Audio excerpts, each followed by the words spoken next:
Can you live longer on the Mediterranean diet? What are some ways to simplify meal planning? Is extra virgin olive oil the healthiest option? All that and more on this episode of The Healthiest You. Nourishing your body and mind with the right food is essential, but sometimes knowing what to eat and finding time to meal prep can be a challenge. The Mediterranean diet might be for you. It's easy to follow, budget-friendly, and it was ranked as the best overall diet by U.S. News & World Report for the 8th year in a row. Welcome back to another episode of the Healthiest You podcast, where we focus on women's health and wellness. I'm your host, Amanda Newman. Whether you're on your way to work or enjoying a cup of coffee, take this time to focus on your health.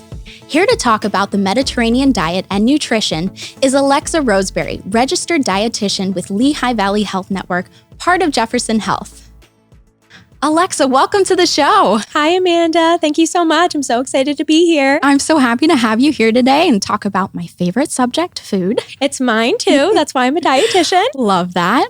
So there are several benefits to following the Mediterranean diet or style of eating. You can improve your gut health, get better sleep, and reduce inflammation. What is this diet and how do you follow it? So the Mediterranean diet is basically a way of eating that has been commonly adopted by countries that border the Mediterranean Sea. So think Italy, Greece, and Spain. And it is a diet that's been heavily researched and it is known for its health components, its health benefits, both physically and cognitively. And this diet emphasizes plenty of fruits and vegetables, whole grains, fish, healthy fats like olive oils, plant-based proteins. And on the other side, it also encourages to limit a lot of those processed meats, high sugar foods. So it's kind of a combination of both foods to really emphasize, but also things that they suggest to limit. It's also customizable and there's no calorie counting involved.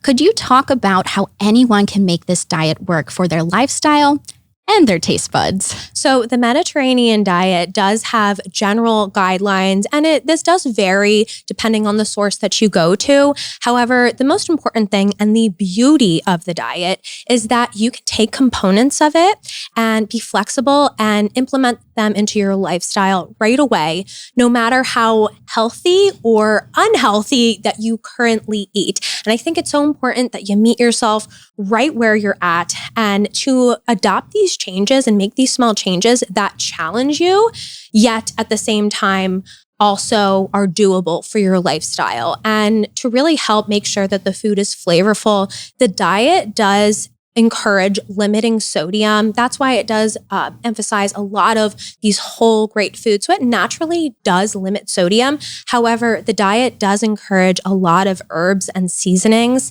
and having a lot of them in your food, using them in your cooking. And that's really going to help flavor your food and bring it to life. Well, that was a fantastic answer. And I think that's what makes the Mediterranean diet so attractive to a lot of people because it's not so much a diet. It's a way of living and it's a way of eating and it's sustainable. Like you said, you can adopt certain pieces of it over time, implement it, and then gradually work your way. And before you know it, you're eating Mediterranean style all the time. Exactly. So if you are looking to get started on this plan, the Mediterranean Diet Pyramid is a helpful resource. Could you break it down for us? Yes. So I absolutely love a good visual, and the Mediterranean diet has an excellent, it's like a pyramid that is easy to understand, and you can look at it and kind of take those pieces and on what you want to double down on. So let's kind of start with the top, the tippy top, the tiniest part of the pyramid. And this is where you're going to have your meats and sweets. So this is red and processed meats and also your high sugar foods. And these are the foods that you're going to want to ideally have occasionally or limit. Okay. And then below that, the section below that is your poultry. So your turkey and chicken mainly, your eggs and dairy products. So milk, cheese, and yogurt. And this is something, these foods have good sources of protein in them, but you want to limit them to about like a couple to a few times a week. And then the section below that is that fish and seafood component. And this is the Mediterranean diet boasts this section a lot. And this is something you want to have seafood and fish at least 2 to 3 times a week. Some people can have it every day, but ideally at least 2 to 3 times a week here. And then the largest food component of this pyramid is at the bottom. And this is where it's emphasized plenty of fruits and vegetables, whole grains, olive oils, as well as beans, legumes, your nuts, seeds, herbs, and seasonings like I was talking about. And you really want to base your meals around this section here. And then this is my favorite part of the pyramid because you don't really see it everywhere else. And it kind of steps away from the nutrition piece of it and adds more that well-being component. And that's the physical activity and the socialization and sharing meals with others. I think this is so important. And I'm so glad that it's a part of the Mediterranean diet and one of the biggest components of it. And then also the Mediterranean diet on the food pyramid here is on the outside, you have a glass of water and a glass of wine. So water is going to be your primary beverage. That's what you want to drink every day, multiple times a day, frequently throughout the day. And then wine, this wine is more a part of that culture with the countries around the Mediterranean Sea. But it is something that even though it has some antioxidant properties in it, you kind of want to limit it to just having it with meals in small amounts and taking it in moderately. As you mentioned, the base of the pyramid includes daily physical activity and enjoying meals with others. Do you have any tips for making that happen each day? Yeah, so especially for starting with the meals with others, sometimes this can be really hard to do, but everyone's lifestyle is a little bit different. But I would challenge the listeners, pick one meal a day to share with others in some sort of capacity. You can pick your family, your friends, your coworkers, pick one meal a day to have with others or have alongside others. And I really want to encourage you to not self-isolate during meals or try not to work through your meals. I know this is hard. We're trying to get through the workday, Yes. Try to get everything done. We're rushing, going. But it's really important for your overall well-being and kind of think about that time to nourish your well-being as well as nourishing yourself with food. So that's something that I would challenge you to do. When it comes to physical activity, I think it's most important. My most important recommendation of all is to pick physical activity that you enjoy doing and you feel good doing that you can stay consistent with. Personally, for me, I enjoy low impact Pilates and bar classes. I do that 4 days a week, 4 or 5 days a week, about 30 to 45 minutes each. And I'm usually successful with it because I can stay consistent with it because it's something that fits into my lifestyle and something that I love doing. But this is different for everyone. Maybe you enjoy running. Maybe you enjoy strength training or whatever else. Even walking is totally fine. But whatever you love and stay consistent with, that's what I would recommend for your physical activity. For me, I love going for walks and I also enjoy doing strength training. I just feel so good after doing it. And even if it's 30 minutes, I think that's the most important thing to stress is do something that is attainable. Yes. And break it down. Exactly. And that small amount of time, that 30 minutes going for a walk, that does such great things for your overall health and just well-being. I'm sure you feel amazing after you go for a walk. And it's something you do a few days a week. And, and at the end of the day, when you know you're staying consistent with something, you feel so good and proud of yourself with that it also helps you to keep that going. Yeah, because when you do wake up and you skip the workout, you feel it later on. Exactly. You're like, why don't I have that mood boost? Why am I, not as focused today? It really makes such a difference. Yes, exactly.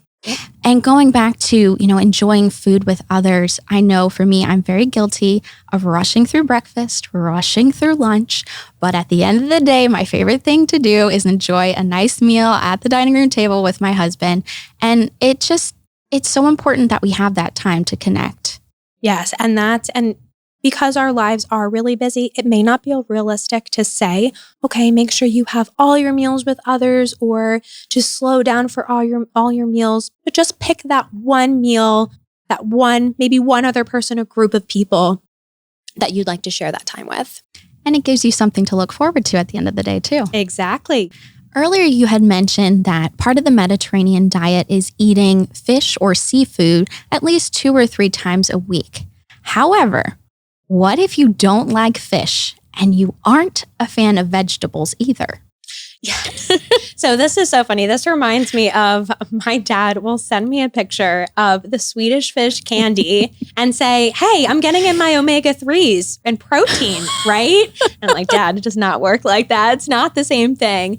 So if you're not liking fish and seafood, these foods have some of the main components that people are looking for that they're nervous to miss out on. So 1 is protein, 2 is heart healthy fats like omega-3 fatty acids. And so for the protein component, if you're not really liking fish and seafood, if you've tried flavoring it with, different herbs and seasonings, maybe a nice glaze, lemon and lime juice, you've tried all the things, it's just, you just don't like fish or seafood. You can't get past it. Instead of kind of harping on that, oh, I don't like fish and seafood, try to think, okay, those components, where can I get my protein from? Let's start with that first. That's where you want to, okay, we're going to double down instead on making sure to get more lean proteins. So maybe that, like we were talking about, the poultry or the eggs, also the plant-based proteins, maybe some beans, nuts and seeds. Those are places to double down on and get your protein from those sources rather than, okay, let me just eat a lot of red meat, because that's something that we want to limit, especially if we're following the Mediterranean diet. If it's something like omega-3s that you're worried about missing out on, flaxseed, chia seeds, those are great sources of omega-3 fatty acids. Other healthy fats that you can try to get, avocados, and also the olive oils as well to get those healthy fats in. And speaking of fats, the primary source of fat for this diet is extra virgin olive oil. Is that the healthiest oil? And what is the difference between extra virgin olive oil and olive oil? So olive oil is one of the most heart healthy oils out there. I'd like to say olive oil or extra virgin olive oil, avocado oil, and canola oil. Those are the highest in heart healthy fats. And they're also great for cooking at high temperatures. That's why I like all 3 of those. They're wonderful. But then at the same time too, that's always the conversation. Okay, extra virgin olive oil or olive oil. Really, the only difference is how they are processed. And extra virgin olive oil, it has a lower acidity. So most people like the extra virgin olive oil for those dressings, the drizzling, the dipping, if you're dipping some bread in the extra virgin olive oil. That sounds really good right now. People just prefer that rich and intense flavor that it provides. But nutritional value wise, it doesn't really have any difference. It's just really the processing. And then we were talking about like if someone doesn't like vegetables, right? Yeah. So that's so common. And it's so frustrating because, I wish it could just be, cookies and cake. No one doesn't like cookies and cake, but that's something we should be limiting. And then on the other end, you have vegetables and we should be having these foods every day. But a lot of us just don't like them. And I do encourage you, because this is something that we really want to try to have a lot of in our diet. We want that to be abundant. Definitely try to challenge yourself and have vegetables, try different kinds, give it a chance, prepare it at different ways. For example, a lot of people don't like plain spinach in their salad. They don't like cooked spinach, but they'll put spinach in a smoothie and they won't have a problem with it. So I definitely encourage you to do that. But let's just say all else is failing. This is maybe with the seafood, vegetables, or whatever other group.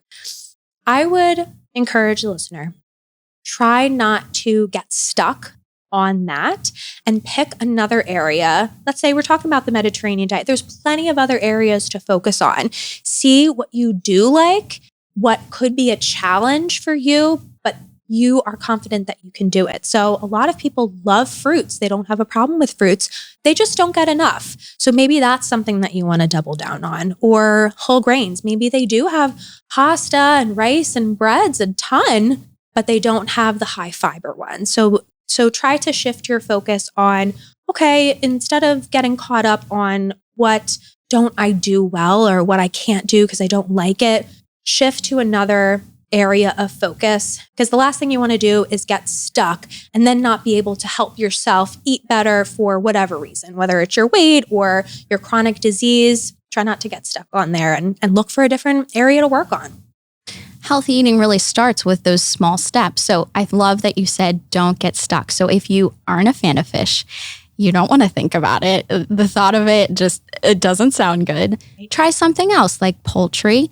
And, if you aren't a fan of vegetables, which thankfully I am. I absolutely love vegetables. Yes, me too. They're me so too. good. We're fortunate. We're very fortunate to like that. I think it's because my mom just gave me vegetables with every meal growing up. And that's why I just love vegetables. Yes, they do say that, especially when you're feeding young children, to try to start with a variety of vegetables, but a variety of foods overall. And there is research shown that that your child tends to be a little less picky or selective, as I like to call it. Thanks, Mom. Yes.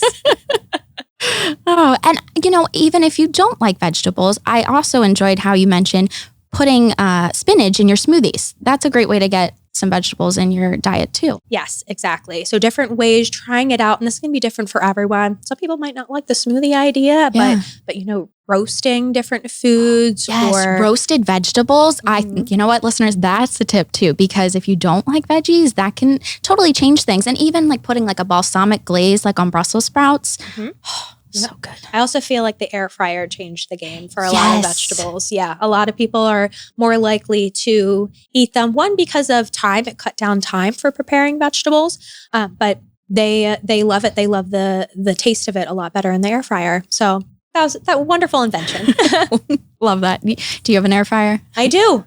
Yes. You love to do vegetables in it. My favorite vegetable to do it is probably asparagus. Oh, yes. A little drizzle of olive oil. I like to put a little bit of garlic powder on it. And just with those two things, that really takes it up a notch. But you could do a variety of different things with it. Anything with garlic makes my taste buds very happy. Yes, I agree. And while I'm getting hungrier by the minute, could you share a sample menu of what you could eat in a day on this Mediterranean diet? Absolutely. So I got 2 days of examples, and I'm going to keep it real simple. Sometimes I think simple is best rather than, an elaborate recipe, especially when you're getting started, if someone just needs a quick idea. So you can start your day with some breakfast, Greek yogurt with strawberries and chia seeds. For lunch, having a whole grain sandwich, maybe some grilled chicken on that with hummus and vegetables on the side. For dinner, a tuna salad with greens and olive oil, as well as a fruit salad on the side. And another idea for breakfast, having oatmeal with some blueberries. For lunch, caprese zucchini noodles with mozzarella, cherry tomatoes, olive oil, and balsamic vinegar. Love that combination, caprese, one of my favorites. Dinner, a salad with tomatoes, olives, cucumbers, farro, baked fish, and feta cheese. Some quick examples for you there. That sounds delicious. That make you hungry? Yes. I was already getting hungry, but now I'm 10 times more hungry. Yes. Good. I'm glad you love those ideas. I'm going to add those to my meal plan for next week. Please do. And anything with feta cheese just makes my heart happy. Exactly. It's so good. I think it's honestly my favorite cheese. Yes. And feta, especially when we're talking about the Mediterranean, it's very prominent there, and they use that all the time. So love that. Yeah.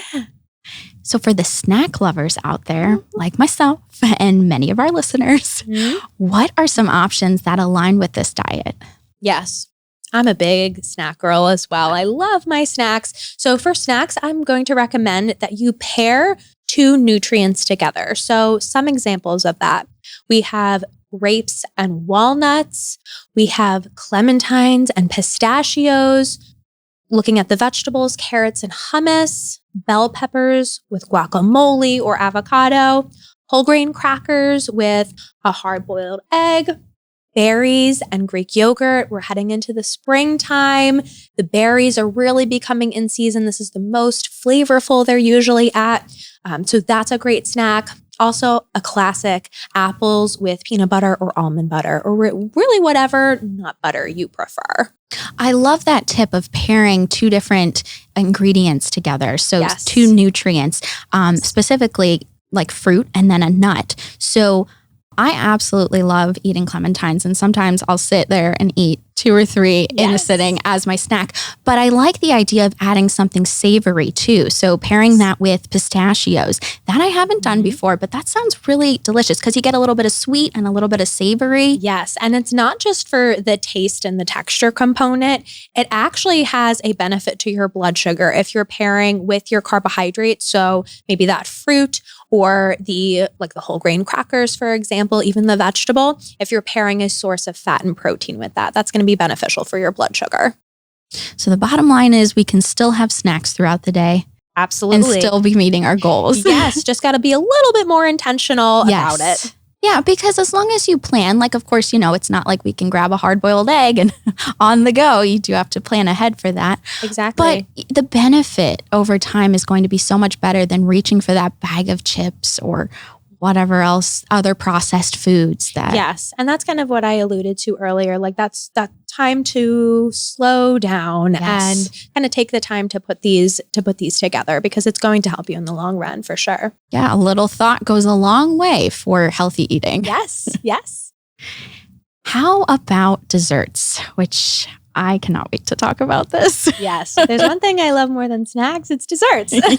Me too. Yes. So like we were talking about earlier, the sweets, this is something we want to limit more in our diet. And I'm talking about more of the more indulgent desserts, maybe like ice cream, cakes, and cookies, something to have occasionally. However, if you're looking for that little bit of sweetness each day, there are things that you can do and foods that you can have. So some of my favorite desserts to have, I'll call them healthified desserts. So we have our Greek yogurt with our berries. As I was talking about, those berries are coming into season. They're super sweet right now, so it really might satisfy that craving. I also love a little bit of that dark chocolate added, some dark chocolate, cocoa nibs, a little bit of chocolate chips there. That'll help make it a dessert. Then I also enjoy making the oat bars or oat bites. And there are going to be ones that are homemade. So you'll gather some oats, peanut butter or almond butter. You're going to grab crushed nuts, dried fruit, again, maybe a little bit of that chocolate as well. And you're going to kind of combine it together, roll it together, either press it in a pan to make bars or kind of roll them into balls. You can, pop 1 or 2 at the end of a meal just for that little sweetness. Also, zucchini muffins, making them with whole wheat flour, the dried fruit for sweetness, as well as crushed nuts in there. Those are going to be offering that sweetness, but making sure to hit those nutritional properties. And then also nice cream. Now, I have to say, it's not going to be like ice cream, so I don't expect it to. However, for a little bit of sweetness with more of that health component to have more on a daily basis, you just mash a banana, add some peanut butter to it, and freeze it. Might be just what you need. But also my favorite, just simple dessert, 1 or 2 squares of dark chocolate. Nothing fussy, nothing crazy. Nice and simple. That would be perfect just to have incorporate a little bit each day or most days of the week. I'm so glad you mentioned chocolate. Yes. That's the number one question. Can we squeeze just a little bit of chocolate in? Yes. And I think in those smaller portions, like 1 or 2 of those squares, that's totally fine. Okay. And the nice cream, I love the sounds of that. I have not done that before, but that sounds really refreshing, especially as we're heading into the warmer months. Actually, I'm thinking for the summer too, if you do a banana and then maybe a little bit of coconut flakes with that, it kind of will give you that beachy type of nice cream instead of the peanut butter. So yeah, that's something you could give a try. Now I'll just have to play some ocean waves in the background and transport myself to the beach. Yes. Love that. I love it. Love it. And the zucchini muffins you mentioned, my mom actually makes them quite often and they're delicious.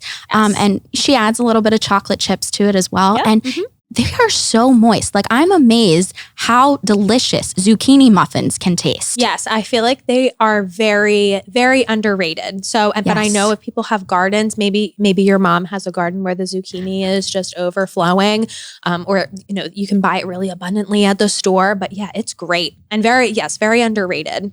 So eating healthy can become expensive, but choosing convenience now can cost you your health later. How can meal planning help? And do you have any budgeting tips for at the grocery store? Yes. So I know it can be frustrating with healthier foods can sometimes seem more expensive. And there are ways where you can make it fit your budget. But I totally understand some of the frustrations with that. I'll kind of guide you through what I do. And this is taking the budget in mind, but also the balance of your meals and following something like the Mediterranean diet. So the first thing I do when I'm meal planning and prepping. Have you ever seen someone said, well, the hardest part of adulthood is where I have to plan my meals and for the rest of my life, every week for the rest of my life. And it is the most difficult thing. Yes. I don't know why it is, except, and Sunday rolls around and we always know it's time to meal plan, but it's making decisions. It's just like when you're trying to decide where to go for date night and you're just like, I don't know. Exactly. I don't know what I want to eat. Exactly. So it's one of these life things. Yeah. We got to do it. We have to eat. So let's be intentional about it and make it as simple as we can. Okay. But it is a task, just like everything else that we have to do. So what I like to do, I like to pick my recipe, and how I find my recipes. I'll be on Instagram Reels, TikToks, Pinterest, YouTube Shorts, all combinations of those, and I'll save them usually within the app, or some people prefer to put them in the notes section of their phone. And then I will make sure that the recipes that I'm saving do follow the components of a healthy diet. So making sure that there's vegetables, a healthy carb, fiber-rich carb, healthy fat. So I'll make sure the recipes that I'm saving have those components. And also something that I would enjoy and that looks good to me. So then I look at the recipes, I see what I have in my pantry that needs to get used up, haven't used in a while. Sometimes I also like to start there and find my recipes based on what I already have. And this can really help with the budget component and also food waste as well. And then what I'll do, I'll sit down and I'll make my list. I'll look at those videos. Okay, what ingredients do I need? I'm also sure not to, most of the time for these recipes, to find something that's pretty quick and easy. Nothing that's too elaborate, especially for the weeknights. I'll make my list, go to the grocery store and stick to that list. Stick to the list. That could be so hard. Sometimes people find that even ordering online and just picking up their groceries, even if they're charged a little fee for it, that actually helps your budget in the long run. Because if you go to the grocery store, it's so easy to pick things up and put it in your cart and never return it. But if it's in your cart online or on an app, you're more likely to, okay, let's revisit this, and maybe I don't need this. So you kind of have that reasoning when you're on the app in real time, and you're more likely to delete it. So sometimes that can help as well. So also, I think you hear a lot buying in bulk and how that can help your budget. And it can in many ways. However, when you're adopting these new nutrition habits, a lot of people go in with the best intentions. So let's take fish, for example. Someone may be trying to have fish 3 times a week. So they go to the store, they go to these bulk stores and buy a lot of fish, a lot of seafood. And then maybe they didn't plan things right. Maybe they didn't feel like having fish. And then all of a sudden you wasted your money, wasted the food, and it goes bad. So I actually say, unless you know that this is a habit or a tried and true food that you know you're going to be having a lot of multiple times a week, buy those in bulk. But if it's not, if it's a new habit, if it's a first time food, something that you're maybe trying to get back into, actually don't buy in bulk for that. Those tips should help your budget and help you stay within budget a little bit, especially while you're trying to make some healthy choices. Those were all fantastic tips. I know for us, we often buy frozen vegetables. We get frozen wild caught fish. And it's nice because we end up saving money in the long run. And then if we don't happen to use it that week, it's still okay. Yes. Buying frozen, that helps as well for sure, especially for those vegetables and fish. Yes, especially if you're trying to work those into your diet. Yes, for sure. That actually might be a good place to start if you do want to buy in bulk, especially with those items, seeing if I think like maybe a lot of people do like the fresh, but if you can start out with frozen just for time and convenience sake, that would be a good idea for sure. And going back to the meal planning part, for my husband and I, we usually share things in the Notes app. We'll, grab different recipes from different websites, build that out. And then I also have, because I absolutely love writing, and I have this beautiful little meal planner that is on our refrigerator, and I'll write things out for the week. Because then everyone knows, okay, this is what we're having Monday through Friday. Yes, exactly. And planning ahead, as I said earlier, it can be a little tedious, maybe a little bit annoying at times. Right. However, it is going to set you up for so much success as the busy week comes. And then towards the end of the week, when you know that you've been sticking to it and been compliant with it, this is going to help build confidence in you to keep going and that this is worth it. Yeah, it really allows you to kind of build that stamina of continuing forth with doing it. Yes. Week after week, yes. Even though it's that task that rolls around, you're like, oh, we got to do that again. But if you take that 30 minutes to an hour and then you have everything outlined for the week, you're eating healthier, you're feeling better, and then you're going to crave it more and you're going to be like, I want to do this. Yes. And it's going to make you hate that task less, knowing that it's benefiting you. Yeah, that's great. So research suggests that following the Mediterranean diet may make you live longer. What are some of the health benefits? So the health benefits of the diet that have been praised in research is the impacts on heart health, cognition, preventing dementia and Alzheimer's, and as well as weight management. Those are the top ones. Now, let's talk about heart health first. So there was a large randomized clinical trial done, and they were separated into 3 groups of people. So your first group of people were given olive oil and told to consume it every day. And then the next group of people were given nuts and told to consume them every day. And then the third group of people were given non-food gifts. So they followed this large group of people for about 5 years. And the people who were told to consume olive oil and nuts every day had a 30% decreased risk of cardiovascular disease. So that is something that really promoted the benefits of those healthy fats from the olive oils and the nuts from the Mediterranean diet, that's pretty astounding. It decreased 30% risk. Wow. Similarly, for that cognition and the prevention of Alzheimer's. So there was a study done, a smaller study than the previous one, but a smaller study of people who did not have risk for dementia. They took a look at these groups of people, and they scored them on how closely they followed and adhered to the Mediterranean diet. And those who scored low adherence to the Mediterranean diet actually had the development of plaque that has been associated with Alzheimer's disease develop on their brain. And a couple years later, they looked at it again, and those deposits grew, increasing the risk that they would have Alzheimer's disease, compared to the group of people who scored high on adherence to the Mediterranean diet. So that just shows that following this diet really helps that cognition and the prevention of those brain diseases as we age. So that just shows, those studies right there really pinpoint how amazing these diets can be for those things alone. Now, if we're talking about weight management, even weight loss, so the Mediterranean diet, as we were talking about, has this large focus on a lot of whole foods, those fibrous foods, those healthy fats, and those lean proteins. And that can help you feel full and satisfied, decrease those hunger hormones, those hormones that can control cravings.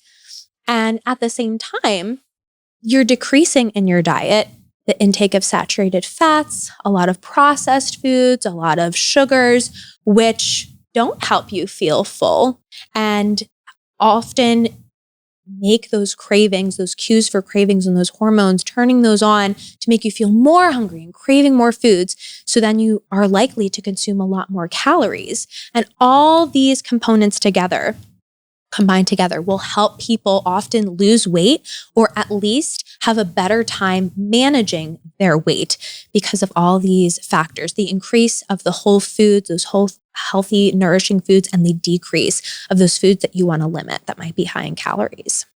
Those hunger hormones you mentioned are very difficult to turn off. Exactly. Yes. But what helps to turn them off, we all need them in some capacity, but what is going to help is increasing your protein intake, increasing your fiber intake, and increasing those healthy fats, like we were talking about with the nuts and the olive oils and the heart healthy oils. How much fiber should you be aiming for each day?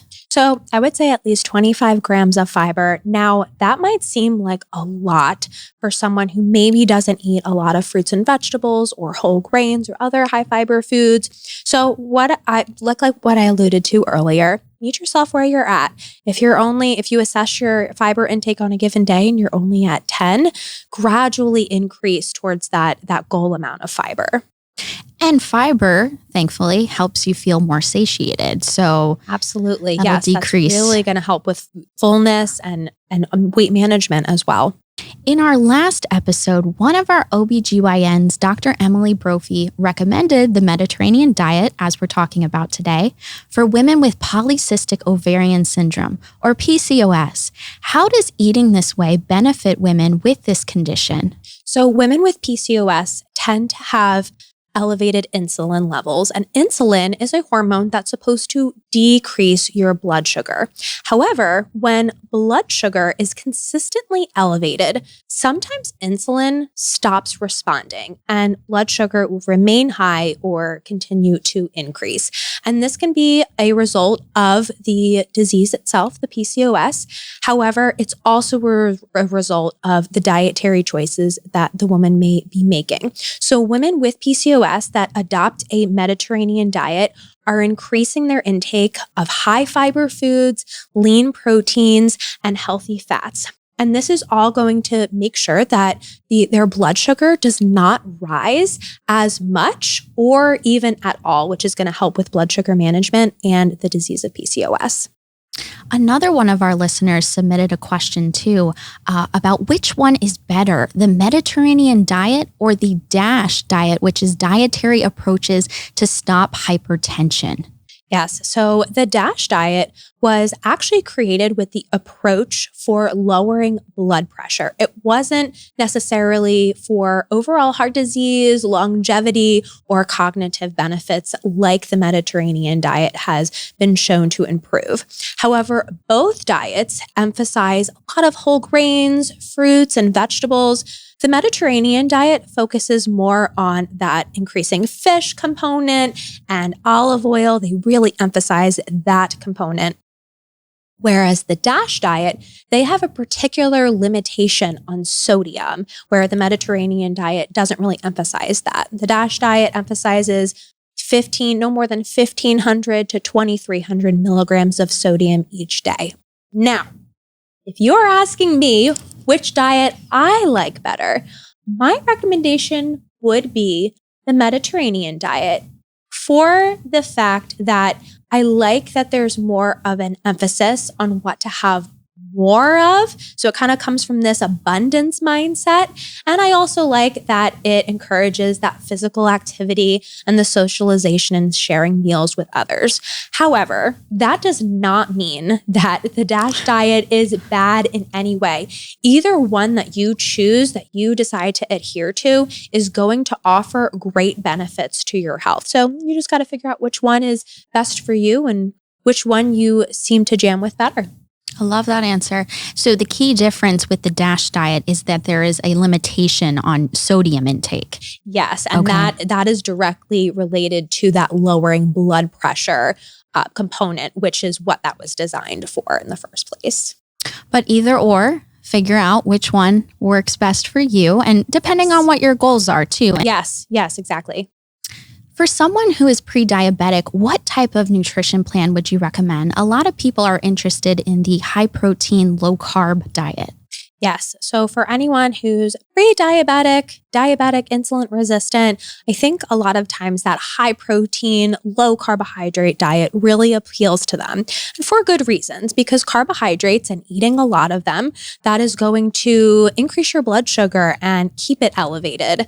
And also, if it's not accompanied by a lot of fiber, protein, and fat, this also doesn't help that as well. On the other end of things, people know that the number one macronutrient that is going to help keep you full, keep those blood sugars balanced, help turn off those hunger and craving hormones is protein. So they think protein, protein, protein. A lot of mistakes I see though with a high protein and low carb diet is that they will drastically increase the protein, leaving not a lot of room for other nutrients, and slash those carbohydrates. And we need them. We do need those carbohydrates. So I like to go with the approach of a higher protein diet and a lower carb diet, because it is true. A lot of us are overeating carbs and having too many of them, especially ones that are simple carbohydrates and high in sugar. And at the same time, I feel like a lot of us do not get enough protein. We're really feeling hungry. We're not feeling satiated. So going with that approach is probably what I would recommend here. So with those recommendations, with those two nutrients in mind, I like to say aim for 30 grams of protein per meal, especially in the morning, making sure you're starting your day off with plenty of protein that's going to help set you up for success later on in the day. And then when it comes to carbohydrates, pick your high carbohydrate food, preferably one that's high in fiber most of the time, and keep that to about a quarter of your plate.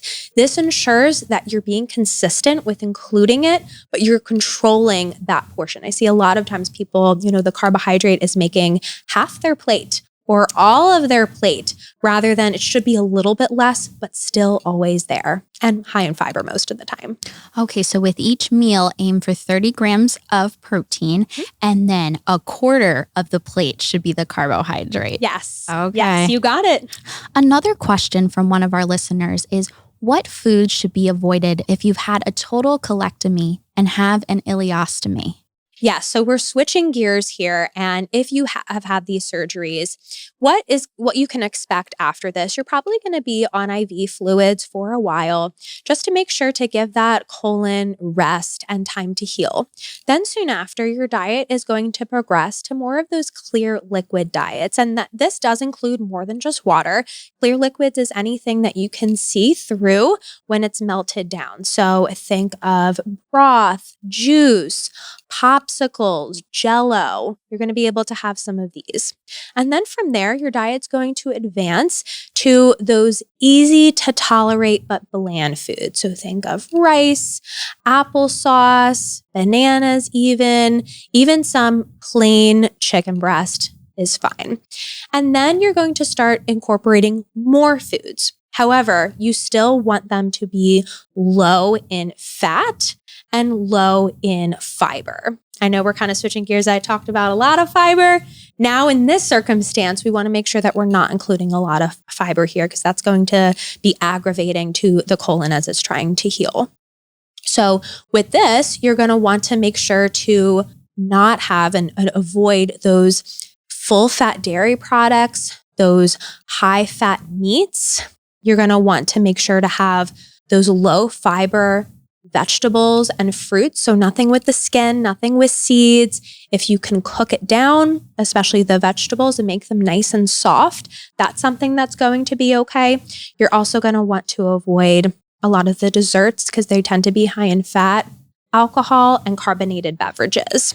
But you can have a lot of those low fiber foods. So those plain white breads, white pastas, even plain rice, cream of wheat, Rice Krispies and cornflakes. Those are some that you can have. Low fiber fruits like bananas, diced pears and peaches, either the ones you get in the cups, or you can, just do it from fresh as well. Just be sure to take that skin off, because that's where the fiber lives.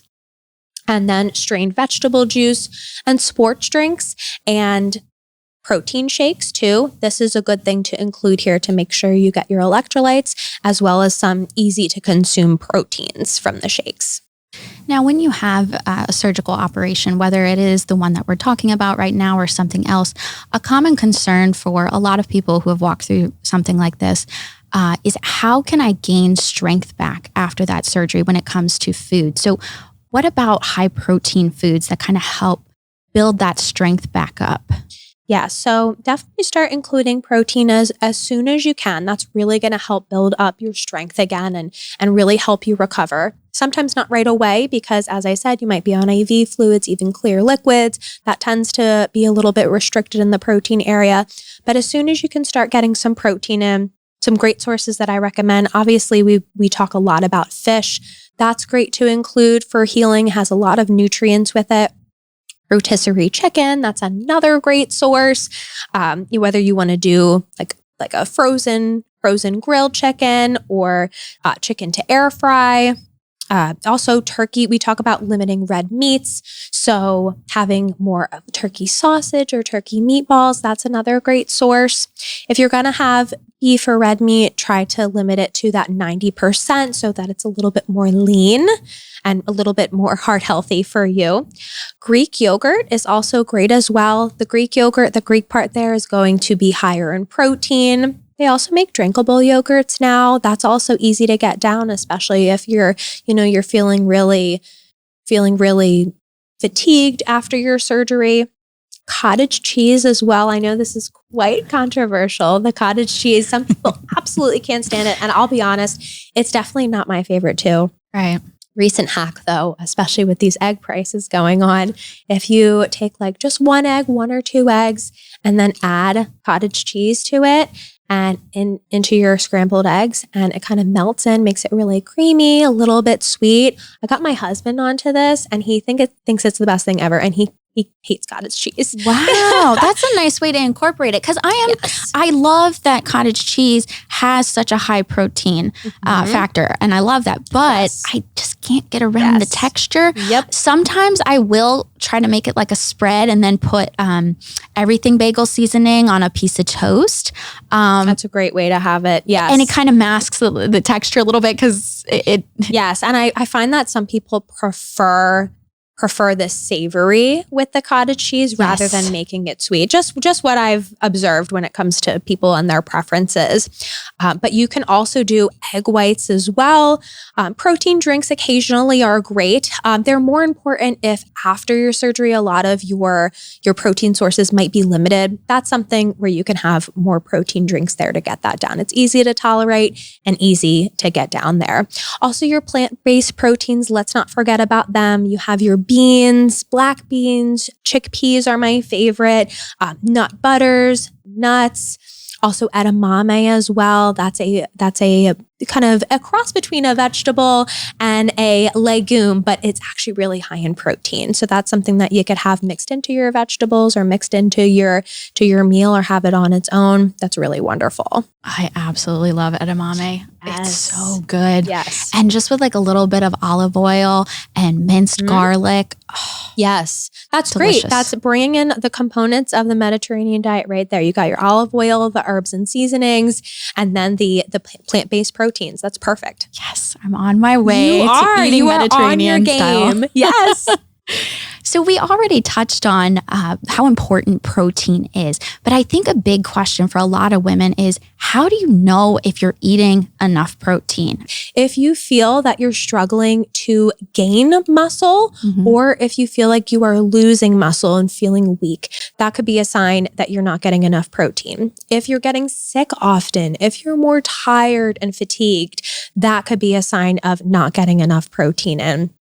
Also, if you feel like your hair and your nails are coming weak and brittle, you could be not getting enough protein for that.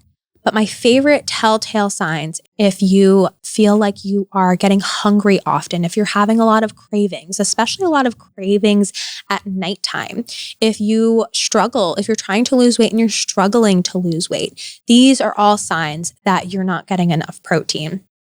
Also, if you're particularly active, that is something where if you get a lot of fractures or if you're injuring yourself frequently, that is a sign that you're not getting enough protein. I think that may be an indicator I am not getting enough protein because I tend to be hungry at night and then I want a snack. Yes. And I think I need to up my protein intake. And even if you're having protein at all your meals, like you're identifying these sources, you just might not be having enough of it. So yeah, definitely something to experiment with, especially earlier in the day. Research has shown that if you start your day with a lot of protein, even if the later meals don't have as much as breakfast did, this really helps with late night cravings. So maybe I just need to have like another piece of fish because I'm eating like seafood regularly. I love scallops, things like that, but perhaps I'm just not getting quite enough to turn those hunger hormones off at night. Yes, exactly. Yeah, that's possible.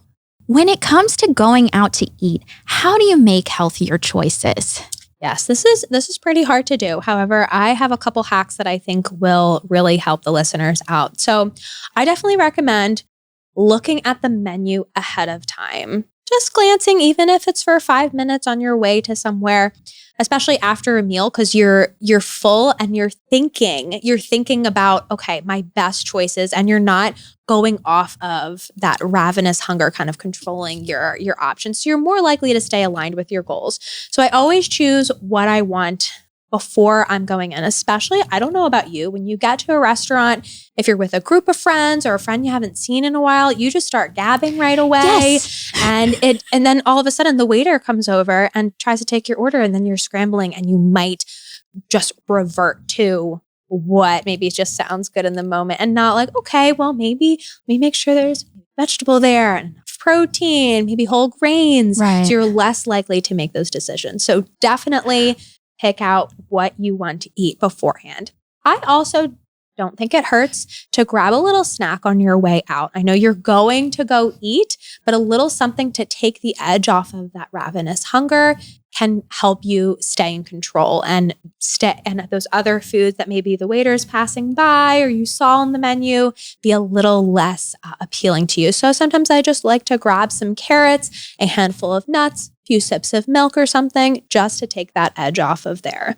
Now, when you are eating, about halfway through, definitely take that time to just pause, sit back, take a couple sips of water, enjoy the conversation. And after a few minutes, really assess, okay, do I need to continue eating more? Oftentimes, especially when it comes to restaurant foods, you aren't hungry anymore and you're comfortably full. So take that as your cue to get the rest packaged up and then take it with you to eat at home for another time. More restaurant food to enjoy at home.